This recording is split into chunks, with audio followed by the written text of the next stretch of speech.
हाँ जी, big boss के घर में वीकेंड का वार हुआ, लेकिन इस बार वीकेंड का वार पे आपको फराह नजर आई हैं। सलमान भाई आगे नजर आ ही जाएंगे, आप प्रोमोज देख ही रहे हैं। लेकिन फराह खान आज होस्ट के तौर पर नजर आई। और भाई साहब अच्छा किया इन्होंने कि आकर माफी मांग ली, जो पिछली बार ये रैंकिंग्स देकर गई थी। क्योंकि यहाँ माफी मांगना बनता था, क्योंकि जिस तरीके से इनकी रैंकिंग्स बताने के बाद बवाल हुए थे, भाई ये तो बनता था कि माफी मांग ली जाए। क्योंकि जनता बहुत नाराज थी, जनता ने बहुत सारे सवाल उठाए थे। हमने देखा था सोशल मीडिया पर किस तरीके से बवाल देखने को मिला था। और इसके साथ ही हमने ये भी देखा था कि रैंकिंग मिलने के बाद कई कंटेस्टेंट्स के भी दिमागों में काफी चेंज आए थे, खेल के तरीकों में काफी चेंज आए थे, जो कि पॉजिटिव नहीं थे, जो कि उनको उल्टा नुकसान पहुंचाते गए। ये एक बड़ी प्रॉब्लम थी जो कि देखने को मिली थी। तो अगर यहाँ पर फराह खान आई और उन्होंने माफी मांगी तो बहुत अच्छा किया भैया, इनको मांगनी भी चाहिए थी। चलिए जी, फराह खान उसके बाद कुछ ओपिनियन भी अपने दे रही थी और बोल ये रही थी कि ये जनता के ओपिनियन है, जनता ऐसा कह रही है। देखिए भाई, जब आप जनता वर्ड यूज कर देते हैं ना कि जनता का ये ओपिनियन है, जनता ये सोचती है, तो फिर आपको थॉरो रिसर्च करना बहुत जरूरी है कि वाकई जनता क्या सोचती है, वही आप बताएं। जनता के नाम पे आप कुछ भी नहीं बोल सकते हैं, ये एक बड़ी रिस्क हो जाती है और आप फिर बड़ी जिम्मेदारी ले लेते हैं। अगर आप जनता के प्रतिनिधि बन गए हैं वहां पर कि जनता ऐसा सोच रही है, जनता ऐसा कह रही है, जनता का ये मानना है, तो फिर आपको असल में वही कहना चाहिए जो फिर जनता वाकई सोच रही है, जनता वाकई बोल रही है, जनता वाकई सुन रही है। ये एक बड़ा सवाल हो जाता है। तो यहां पर फराह को ये नहीं बोलना चाहिए था कि जनता का ओपिनियन है। ऐसा लगा कि फराह खान अपनी ही ओपिनियन वहां पर एक्चुअली बता रही थी दोस्तों। तो चलिए भाई, बिना किसी नाटक नौटंकी के, बिना किसी ड्रामे के, सीधी बात, नो बकवास, on point review, on point decode शुरू करते हैं। मेरा नाम है अंकुर। आज आपको थोड़ी सी लोकेशन चेंज मिल रही होगी क्योंकि शादियों का मौसम है। हम भी भाई एक शादी अटेंड कर रहे हैं, लेकिन आपके लिए ये करना जरूरी था डिकोड, ये रिव्यू। तो आपको बता दें कि आप मुझे इंस्टाग्राम पर भी फॉलो कर सकते हैं। यूजर नेम है RJ__IG। शुरुआत में ही हम देख लेते हैं कि भाई तेजरन के बीच में बातचीत हो रही होती है, करण कुंद्रा और तेजा के बीच में बातचीत हो रही होती है। और करण कुंद्रा का पॉसेसिव बॉयफ्रेंड जो जागता है ना, भाई साहब मेरा दिमाग खराब हो गया, सच बता रहा हूं मैं। कि विशाल किस ड्यू, विशाल ने तुम्हें किस किया था, गाल पे पुप्पी की थी। वो ये भी बोला था कि प्यार हो रहा है। अब मुझे ये समझ में नहीं आ रहा है कि करण कुंद्रा एक पॉसेसिव बॉयफ्रेंड की तरह क्यों बिहेव करते हैं, बहुत ही ज्यादा पॉसेसिव। मतलब करण कुंद्रा जैसा बंदा विशाल कोटियन को लेके इतना अफेक्ट हो रहा है, विशाल कोटियन से अफेक्ट हो रहा है जो कि अब तो घर के अंदर भी नहीं है, और करण कुंद्रा इतने ज्यादा अफेक्ट हो रहे हैं। मुझे समझ में नहीं आता है भाई क्या है। और आज तो जिस तरीके से करण कुंद्रा ने बात की वो अनएक्सेप्टेबल थी एक तरीके से। मुझे ऐसा लगा था कि तेजा का कोई रिएक्शन आएगा, एक रौद्र रूप देखने को मिलेगा, तेजा फट जाएगी। मतलब इतने इल्जाम कौन सहेगा यार, जिस तरीके से करण कुंद्रा बात कर रहा था यहां पर। लेकिन दोस्तों हमें क्या देखने को मिलता है यहां पर कि तेजस्वी जो है बड़ा ही माइल्ड रिएक्शन देती है, यहाँ पर उल्टा एक्सप्लेनेशन देती हुई नजर आती हैं। और फिर बाद में एक दूसरे को हक कर लेते हैं, खत्म हो जाता है। मतलब ये ऐसा कैसा प्यार है, मुझे समझ में नहीं आता है यार कि क्या हो रहा है। यहां पर तेजा का ये रिएक्शन तो नहीं बनता था, यहां पर तेजा को एक्चुअली फटना चाहिए था, या एक रौद्र रूप दिखाना चाहिए था, या एक फुल स्टॉप तो लगाना चाहिए था कि भाई तुम कुछ भी नहीं सोच सकते हो, कुछ भी बातें नहीं कर सकते हो यार, ठीक है। तो यहां पर बहुत ज्यादा पॉजिटिव एक तरफ करण भी लगे और तेजा का रिएक्शन भी मुझे एप्ट नहीं लगा यहां पर, ठीक है। एक वो मैच्योरिटी नहीं दिखाई दी कहीं ना कहीं, दोनों में ही मैं कहूंगा, करण कुंद्रा में तो बिल्कुल नहीं दिखाई दी, तेजो में भी नहीं दिखाई दी। और फिर यही होता है, आप देखते हो रिजल्ट क्या होता है कि ऑडियंस की तरफ से कॉल आता है, ऑडियंस की तरफ से कोई मैसेज आता है और वो आपके रिलेशन को टॉक्सिक बोल देते हैं। जिस तरीके से अभी नजर आ रहा है तो फिर यही लग रहा है देखकर, जो कि ऑडियंस ने भी आपको आज क्लियर किया है। अजीब, मतलब मेरे को तो समझ में ही नहीं आया कि क्या हो रहा है, क्या कर रहे हैं ये लोग यार। इतने मेच्योर, मतलब इतने बड़े बड़े नाम हैं, इतना काम कर चुके हैं, इतना एक्सपीरियंस है, और उसके बाद इस तरीके से अगर आप एक रिलेशन में या प्यार मोहब्बत में बिहेव कर रहे हैं तो समझना थोड़ा सा मुश्किल हो जाता है। अब यहाँ पर देखिए भाई, जैसे तैसे मतलब इन लोगों का जो भी बातचीत हुई, हग वग कर लिया, जो भी हुआ, ठीक है, वो खत्म होता है। और उसके बाद हम करण कुंद्रा को देखते हैं कि उससे सीधे वो बंदा देवो के पास जा रहा है और देवो से कहता है कि आप रश्मि से पैचअप कर लीजिए। एक तो मतलब ये क्या है, आप देवोलीना के पास गए कैसे? क्योंकि अभी आप थोड़ी देर पहले तेजा को विशाल से उनकी जो दोस्ती थी उसको लेकर ये सारी बातें कह रहे थे, इतने पॉजिटिव आप हो रहे थे क्योंकि आपको विशाल पसंद नहीं है। और यहाँ जिस देवोलीना से आप बात करने गए हैं, जिस देवोलीना का आप रश्मि से पैचअप करा रहे हैं, ये वही देवोलीना है जिसने तेजा को नॉमिनेट किया था। तो ये क्या है, मतलब कि आप जो है तेजा से तो बहुत कुछ एक्सपेक्ट कर रहे हैं कि तू ये कर, तू ऐसा कर, तू वैसा कर, मुझे ये पसंद नहीं है, मुझे वो पसंद नहीं है, फलाना नहीं है, ढिमाका नहीं है, चांद नहीं है, तारा नहीं है, सूरज नहीं है, सब करे दे रहे हैं आप, ठीक है। लेकिन यहां पर तेजा के लिए आप कुछ भी डिलीवर नहीं कर रहे हैं। अगर तेजा को कोई बंदी नॉमिनेट कर रही है, आप उससे जाकर बात कर रहे हैं, उसके पैचअप करा रहे हैं आप, ये मुझे समझ में नहीं आता कि जब आप कोई चीज तेजा से एक्सपेक्ट कर रहे हैं, अपने पार्टनर से एक्सपेक्ट कर रहे हैं, तो फिर आपको वो चीज खुद भी देनी पड़ेगी अपने पार्टनर को। ये एक बड़ा सवाल हो जाता है। फिर हम देखते हैं भैया कि रश्मि और देवोलीना का एक महामिलाप होता है, मतलब क्या ही कहें, भरत मिलाप भी छोटा लगने लगा है, तो महामिलाप हुआ, महा पैचअप हुआ इन दोनों के बीच में, मतलब रो गा के पूरा, मतलब क्या ही बताएं, धरती ने सुन लिया, आसमान ने सुन लिया, आकाशवाणी होने वाली थी कि ओहो हो, आपने तो मिसाल कायम कर दी। हालांकि बाद में जो हुआ है उस पर आते हैं, उस पर बात करेंगे क्या कुछ हुआ है, क्या कुछ देखने को मिला है।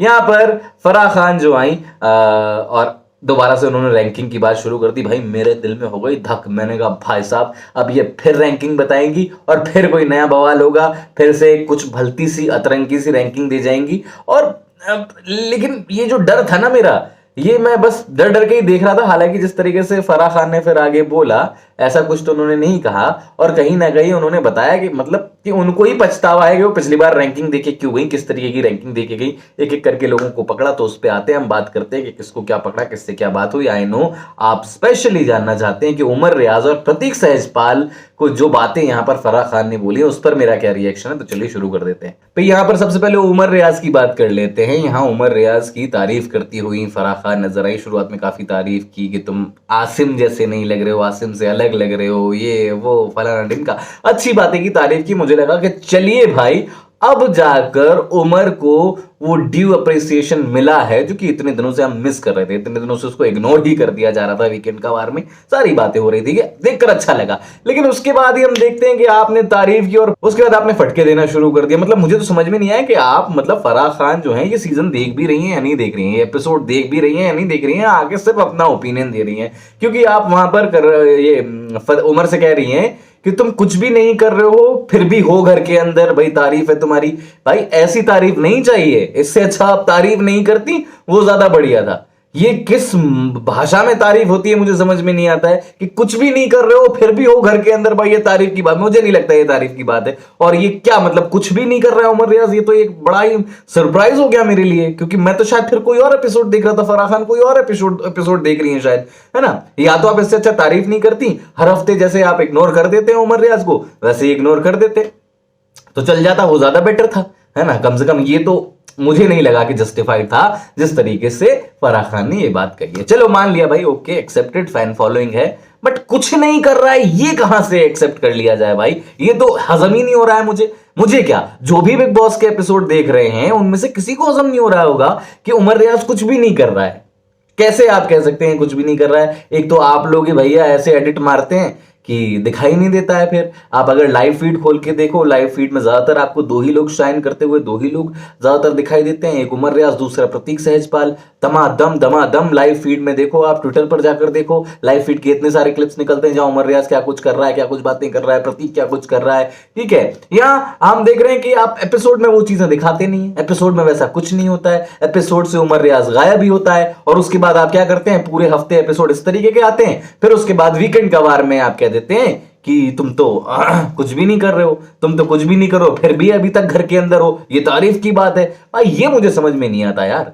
चलो ठीक है, जितने भी हफ्ते निकले, जितना भी कुछ हुआ, आपने उसको इग्नोर किया, उसको जो एक ड्यू अप्रिसिएशन मिलना चाहिए था वो नहीं मिला, ओके ठीक है, सब कुछ एक्सेप्टेड था भाई, ठीक है। लेकिन ये आखिरी के दिनों में एटलीस्ट आप मोटिवेट तो कर सकते हो, कोई ऐसी बात तो मत बोलो जो कि मतलब कि हजम ही ना हो, कि एक्सेप्ट ही ना कर पाए कोई बंदा, ना बाहर देखने वाले लोग। तो ये देखकर बहुत ही अजीब लगा। एक तरफ आप जो है तेजरन को डांट रहे हैं, है ना, कि इंडिविजुअली खेलो, एक दूसरे से अफेक्ट हो जाते हो, करण तू तेजा से अफेक्ट हो जाता है, ये हो जाता है, वो हो जाता है। और वहां जो दो दोस्त हैं आपस में, मतलब एक जो बनाया आपका रिलेशन है, जो बिग बॉस के घर में ही बनाया गया, प्रोमो छाप के बनाया गया, उसको तो आप एडवाइस कर रहे हैं कि अलग खेलो। लेकिन वहां उमर को कह रहे हैं जो वो दोस्त है सिर्फ रश्मि का, कि Rashmi is single and ready to mingle. यहां आप उनकी जोड़ी फिट कराए जा रहे हैं। भाई क्यों करानी है, काहे करानी है जोड़ी फिट यार? आपको तो मतलब आपको तो आपके हिसाब से तो वो गेम खेल ही नहीं रहा है, वो तो कुछ कर ही नहीं रहा है, लेकिन हमको लग रहा है कि वो गेम खेल रहा है, कुछ अच्छा कर रहा है, तो काहे उसको ये लव एंगल में डाल के उसका गेम खराब कर रहे हो? नहीं करो भैया, माफ कर दो, हम माफी मांग लेते हैं उमर रियाज की तरफ से। ये वाली सिचुएशन हो गई है अब, जिस तरीके से आप टांके बढ़ा रहे हैं यहां पर उमर रियाज के रश्मि के साथ, इसकी जरूरत नहीं है भैया। जैसा जा रहा है बढ़िया जा रहा है, सिंपल सी चीज ये है। अब आ जाते हैं भाई प्रतीक सहजपाल पर। प्रतीक सहजपाल की एक अलग ही लेवल की इंसल्ट कर रही है फराह खान। मुझे समझ में नहीं आता कि वो क्या था। मतलब आप, ऐसा लग रहा था कि आप बाहर से ऑलरेडी कुछ ग्रजेस लेकर आई हैं टुवर्ड्स प्रतीक सहजपाल, और बस धमाधम धमाधम आपने बोलना शुरू कर दिया कि तेरा बोलने का तरीका ऐसा है, क्या बोलता है समझ। That was an insult actually. आप जिस तरीके से बोलते हो कंटेस्टेंट से, जिस तरीके से आप उसके बोलने के तरीके पे उसको टोक रहे थे कि सबके मुद्दे में घुसता है, ये करता है, भिंडी एंड ऑल, थोड़ा धीरे बोला कर, अपने बोलने का तरीका सुधार, ऐसा कर वैसा कर। भाई ये क्यों इस तरीके की इंसल्ट की गई, मुझे समझ में नहीं आया। ऐसा लगा कि भाई ये तो प्रतीक को बेवजह उठा के दह पटक दे, दह पटक ऐसा कर दिया आपने यार। मतलब इस हफ्ते तो उसके कोई ऐसे मुद्दे भी नहीं थे जहां उसको डांटा जाए या उसको फटकार लगाई जाए या उसकी बुराई की जाए। आप जबरदस्ती ही प्रतीक को डांट रही हैं, ना सर ना पैर, बस डांट हो, है ना, मन कर रहा है हमारा डांटने का तो आप डांट रहे हैं। मुझे समझ में नहीं आता। और रही बात उसकी बातें समझने की, कि उसकी बातें समझ में नहीं आती, तो भैया हमको तो समझ में आती है। वो जो बोलता है, वो जो कुछ भी बोलता है साफ समझ में आता है, ठीक। और अगर वो नहीं साफ समझ में आता जनता को, तो इतने दिन जनता क्या उसको बिग बॉस के घर में रखती? क्या वो इतने दिन बिग बॉस के इस 15वें सीजन में सर्वाइव कर पाता? कि अगर वो जो बोल रहा है वो समझ में नहीं आ रहा, जब कोई समझ नहीं पा रहा है, तो फिर कंटेस्टेंट कैसे टिका हुआ है घर के अंदर? आप ये भी तो सोचिए। यानी कि उसकी बातें समझ में आती हैं। उसने वही तो इतने रियलिटी शोज नहीं कर लिए। अगर किसी बंदे के बोलने में प्रॉब्लम होगी तो एक रियलिटी शो के बाद दूसरा रियलिटी शो नहीं मिलेगा भाई बंदे को, कि भाई तू जो बोलता है वो तो समझ में नहीं आता। अगर उसको बैक टू बैक वो रियलिटी शोज कर रहा है और अच्छा परफॉर्म कर रहा है, इसका मतलब जनता तक उसकी बातें समझ में आती हैं। बाहर जो इतने बड़े बड़े फैंडम हैं, मतलब उनको बातें समझ में आ रही, तभी तो फैन बने ना किसी बंदे के। आप ये भी तो सोचिए। तो ये मुझे समझ में नहीं आता कि आप कैसे मतलब ऐसे बोल देते हैं और इतने इंसल्टिंग वे में बोल देते हैं, ये भी समझ में नहीं आता है। और आपको बता दूं कि जिस तरीके से यहाँ पे प्रतीक सहजपाल को बोला गया, सुनाया गया, इंसल्ट की गई, हमको तो चलो कट कर दिया गया, एडिट कर दिया गया काफी हिस्सा, उसको पूरा सुनने को मिला है, उसको पूरा सुनाया है ना। घर वालों ने भी अंदर पूरा सुना है जिस तरीके से प्रतीक की इंसल्ट हुई है। और आने वाले हफ्ते में लोग उसके वही वीकेंड के बार में जो उसकी इंसल्ट की है, उसकी बैशिंग की है, वही उठाते हुए नजर आ जाएंगे। यही देखने को मिलेगा, ठीक है। आप फिर बोलते हैं प्रतीक सहजपाल से कि तुम घड़ी घड़ी जो है करण कुंद्रा के धक्के का मुद्दा उठा लेते हो, तुम लेट गो नहीं करते हो। कमाल ही है यार भाई, ये कैसे कह दिया आपने? चलो कह दिया तो कह दिया, फिर आप बोलने का मौका भी नहीं दे रहे हो, ये कैसे हो जाता है? मुझे समझ में नहीं आता। चलो ठीक है, आपने बोल दिया, लेकिन वहां बंदा फिर एक्सप्लेन करने की कोशिश कर रहा है, तो आपको वो एक्सप्लेनेशन क्यों नहीं समझ में आ रहा है? आप मानने को ही तैयार नहीं है। वो थक गया, हार गया आपको एक्सप्लेन कर करके कि वो क्या कहना चाह रहा है, और आप समझ ही नहीं पा रही हैं उसकी एक्सप्लेनेशन को। ये भी एक बड़ी हैरानी की बात है कि भाई यहां पर फराह खान जो है वो समझ ही नहीं पा रही है कि प्रतीक सहजपाल क्या कह रहा है। उल्टा आप शमिता से पूछ रही है कि भाई ये देखो ऐसा करता है ना। अरे यार, शमिता कौन है? शमिता भी इस सीजन की कंटेस्टेंट ही है ना। तो आप कंटेस्टेंट से क्या पूछ रहे हो कि वो कैसा करता है, कैसा नहीं करता है? मुझे समझ में नहीं आता है। और आप कहते हो कि तू ग्रज लेके चलता है, तो आपको बता दूं कि ग्रज में और दुख में काफी डिफरेंस होता है। एक होता है ग्रज और एक होता है कि आप शॉक्ड हैं किसी के रिएक्शन से। तो यहाँ वो शॉक्ड है, वो दुख में है कि वो किसी बंदे को मेंटोर मानता है अपना, है ना। और वो मेंटोर अगर इस तरीके से रिएक्ट करेगा और एक बार नहीं, दो बार नहीं, तीन बार उसके साथ इस तरीके से फिजिकल होगा, तो बंदा कहीं ना कहीं तो दुख में रहेगा, ठीक है। तो ये दुख है उसका। ग्रज अलग तरीके का होता है। ग्रज होता तो प्रतीक का रिएक्शन बिल्कुल अलग होता है। ये भी आप सोचो यहां पर। और कैसे भूल जाए कोई यार, इतनी आसानी से नहीं भूल। चलो माफ कर दिया, ठीक है, लेकिन भूलना बहुत मुश्किल होता है। और अभी इतना भी पुराना नहीं हुआ है, ताजा ही मामला है जब अभी ये सब हुआ था, ठीक है। तो ऐसे कैसे भूल जाए, मुझे समझ में नहीं आता है। और ग्रज और दुख में डिफरेंस होना जो है वो आपको समझना बहुत जरूरी है, मुझे ऐसा लगता है, ठीक है। और दूसरी बात यह है कि अगर प्रतीक सहजपाल बिग बॉस के घर के अंदर मुद्दा उठाता ना वाकई करण कुंद्रा का, वाकई उस मुद्दे को छोड़ता नहीं, पीछे ही पड़ा रहता, लेट गो नहीं करता, फॉरगिव नहीं करता करण कुंद्रा को, तो आप बताइए क्या करण कुंद्रा आज की डेट में बिग बॉस के घर के अंदर होते? नहीं होते। क्योंकि अगर प्रतीक सहजपाल इस मुद्दे को बड़ा बना देता, रिटेलिएट करता, एक्शन मांगता, तो करण कुंद्रा को बिग बॉस के घर से बाहर ही जाना पड़ता। जिस तरीके से करण कुंद्रा ने 3 बार प्रतीक सहजपाल के साथ बिहेव किया है, फिजिकल हुए हैं, ये बात गौर करने वाली है। और रही बात प्रतीक के ऊपर इल्जाम की कि तुम मुद्दे में घुसते हो, ये करते हो, वो करते हो, तो सिंपल सी बात ये है भाई साहब कि बार बार यही कहा जाता है कि ये बोलने का शो है, ये मुद्दों का शो है, तो भैया बंदा मुद्दा उठाएगा।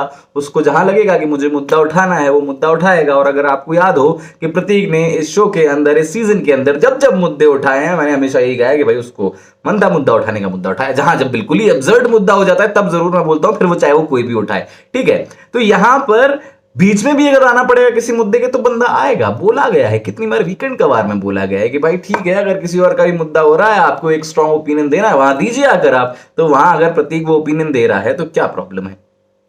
अब यहां पर फिर करण कुंद्रा पर आ जाती है फराह खान कि स्टार्ट में तू अच्छा खेल रहा था, फिर बाद में तुझे पता नहीं क्या हो गया है, लोगों से माफी मांगता घूम रहा है, ये कर रहा है, वो कर रहा है, ऐसा कर, तू वैसा कर, तू तेजा से अफेक्ट हो रहा है। भैया मेरे को ये समझ में नहीं आ रहा कि आप कब तक करण कुंद्रा की ट्रेनिंग दोगे, कब तक करण कुंद्रा की वर्कशॉप चलेगी जहां उसको बिग बॉस खेलना सिखाया जाएगा कि यार तू ऐसा खेल ले, वैसा खेल ले, तू ये कर ले, वो कर ले। 4-5 हफ्ते हो गए ये ट्रेनिंग खत्म ना हो रही भैया। मतलब समझ में नहीं आ रहा ये कौन सा क्रैश कोर्स है यहां पर करण कुंद्रा का चला रहे हैं कुछ। मतलब हर हफ्ते आप यही कर रहे हो। अब देखो कितना डिफरेंस देखने को मिलता है कि जो लोग अच्छा कर रहे हैं, स्पेशली प्रतीक और उमर के लिए बोल रहा हूं, उनको आप दबा रहे हो, लगातार दबाए जा रहे हो। और जो नहीं कर रहे हैं उनको आप मोटिवेट किए जा रहे हो, उनको आप ट्रेनिंग दिए जा रहे हो, उनकी वर्कशॉप चला रहे हो। मतलब ये क्या है मुझे समझ में नहीं आता। ये कौन सा विज्ञान है, कौन सी साइंस है, कौन सी कला है भाई ये है। और आपको बता दूं कि ये जो दो लोगों को दबा रहे हैं ना, प्रतीक और उमर, ये दोनों ही दबने वाले हैं नहीं, जितना हम जानते हैं। तो अब देखते हैं कितना दबाते हैं और किस किस तरीके से उठ के बाहर आते हैं। प्रतीक तो कहता है कि भाई मैं तो जैसा खेलता हूं मैं वैसा ही खेलूंगा, चाहे कोई कुछ भी कहे। उमर को भी हमने देखा है कि भाई उसके सामने आप आओगे तो वो अपने ही अंदाज में डील करेगा, और वो अभी भी करता है। ये बात अच्छी। तो देखते हैं कि ये दोनों किस तरीके से और शाइन करते हैं, क्योंकि इस हफ्ते तो जो फराह खान ने किया है ये मुझे कहीं से कहीं तक इसका सर पैर समझ में नहीं आया जो उमर और प्रतीक के साथ किया गया है यहाँ पर। फिर भैया उसके बाद घर में आता है जेल वाला टास्क, और कहा जाता है कि भाई घर में कौन माहौल खराब कर रहा है। और आप ये देखिए कि अभी जो भरत मिलाप हुआ था दो बहनों के बीच में, अभी जो दो बहनें जो हैं इतना मतलब फूट फूट कर, चीखें मार कर, दहाड़े मार कर रोई हैं, गाई हैं, और फिर से सब खत्म हो गया। रश्मि ने देवोलीना का नाम ले लिया यहाँ पर, है मतलब धरा का धरा रह गया वो भरत मिलाप जो इतना कुछ हुआ था। आकाशवाणी होने को ही थी, अच्छा हुआ नहीं हुई क्योंकि ये तो फट गए फिर से, है ना। चलो लिया सो लिया भाई। लेकिन उसके बाद आपने देखा कि किस तरीके से देवोलीना के रिएक्शन है। ओ माय गॉड, मतलब क्या हो गया देवोलीना को। मतलब इन दोनों की तो दोस्ती की कस्में खाई जाती हैं, मतलब मिसालें दी जाती हैं कि भाई क्या खतरनाक दोस्ती है, ये है वो है। और इस सीजन में आके क्या तार तार हुई है, छन से जो टूटे कोई सपना टाइप हो गई है इनकी दोस्ती। ऐसी टूटी है, ऐसी बिखरी है। देवोलीना तो आज क्या क्या नहीं बोल दिया कि बिग बॉस 13 से लोग मुझे बोलते हुए आ रहे हैं, मुझे समझाते हुए आ रहे हैं कि रश्मि सही नहीं है, ये नहीं है, वो नहीं है, अब तेरी असलियत सामने आई, ये हुआ वो हुआ, फलाना डिमाका। अरे भैया इतना एक्सट्रीम रिएक्शन। अब देखो क्या होता है कि जब किसी चीज का इतना एक्सट्रीम रिएक्शन हो जाता है ना तो वो मेडअप लगने लगती है। मतलब ऐसा लगता है काहे ओवर एक्टिंग कर रहे हो भाई, पैसा काट लेंगे तुम्हारा। मतलब ये वाली सिचुएशन हो जाती है।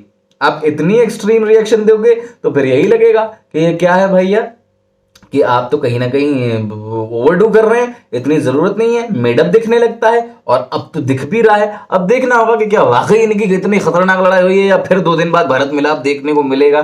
फिर देखना होगा क्या करना है इनका, उसको फिर हम उस हिसाब से डिकोड करेंगे, उस हिसाब से टैकल करेंगे। आज तो जो देखने को मिला तो दोस्ती तो खत्म, टाटा बाय बाय वाला हो गया सीन। देखते हैं आगे क्या होता है। और भाई साहब अब आप ये देखिए कि हर कोई जो है वो या तो रश्मि का नाम ले रहा था या देवोलीना का नाम ले रहा था, लेकिन शमिता आती हैं और शमिता सीधे उमर का नाम ले लेती हैं भैया। मतलब शमिता शेट्टी ने ऐसा परमानेंट टारगेट पकड़ के रखा है उमर रियाज कि जहां कुछ नहीं दिखता तो सीधे उमर रियाज को उठा के चिपका देती हैं। ये मुझे थोड़ा सा समझ में नहीं आता है कि ये क्या करती हैं, मतलब ये कैसे कर लेती हैं शमिता शेट्टी। कि मतलब आपने किस एंगल से बोल दिया कि उमर जो है माहौल खराब करता है घर का, या माहौल खराब कर रहा है इस हफ्ते, या किया है इस हफ्ते। भैया हमने देखा गुजरा हफ्ता बिचुकले ने, देवोलीना ने कितना टारगेट किया आपको, और उमर ने माहौल खराब किया। ये कौन सा साइंस है जो यहां पर शमिता शेट्टी लगाती है, मुझे समझ में नहीं आता है। उमर डर्टी हो जाता है, मुझे समझ में नहीं आया कि डर्टी होना क्या होता है, ऐसा क्या कर देता है उमर रियाज। मतलब हद ही कर दी है यहां पर शमिता शेट्टी ने, न सर ना पैर उठाकर ले रही है। वही फिर हमने देखा कि टाई हो गया, प्रतीक और शमिता ने अपना चेंज कर लिया, डिसीजन चेंज करके भी क्या नाम लिया, रश्मि। मतलब क्या ही क्या गुड़ गोबर कर दिया, मुझे समझ में नहीं आ रहा है क्यों लिया यहाँ रश्मि का नाम। फरा भी वही बोलती हुई नजर आई कि भाई रश्मि कैसे, मतलब रियलिटी तो ये है कि तुम्हारे जो वो पैसों भी गए हैं वो देवलीना की वजह से गए हैं। उस राउंड में जो देवलीना ने किया था, अगर देवलीना वो सब नहीं करती तो आपके पैसे भी वो बर्बाद नहीं होते, वो पैसे नहीं जाते, ठीक है। लेकिन हमने देखा कि रश्मि जो है वो जेल में चली गई, और एक तरीके से मैं यही कहूंगा कि गुनहगार कोई और था, जेल के अंदर किसी और को जाना पड़ा। बाद में शमिता ने काफी चीजें मेंड करने की कोशिश की विद रश्मि, लेकिन वो होता है ना कि अब पछताए होत क्या जब चिड़िया चुग गई खेत, तो ये वही वाली कहानी थी जो आज के दिन देखने को मिली है। तो आज ओवरऑल मैं यही कहूंगा कि प्रतीक और उमर के साथ जो हुआ बहुत गलत हुआ भाई। I do not agree with this, जो भी यहाँ पर फराह खान ने बोला है। शमिता शेट्टी बेवजह उमर को टारगेट कर रही हैं, और देवलीना और रश्मि क्या ही कर रही हैं ये तो खुद ही नहीं जानती, तो हम क्या बता दें। बाकी कल का देखते हैं वीकेंड का वार सलमान भाई क्या कुछ कहते हैं। आज के लिए इतना ही, बाकी आप मुझे इंस्टाग्राम पर अपनी राय अपना ओपिनियन रख सकते हैं। यूजर नेम है RJ__IG। Tata bye, take care, अपना ख्याल रखिए, हंसते रहिए, मुस्कुराते रहिए।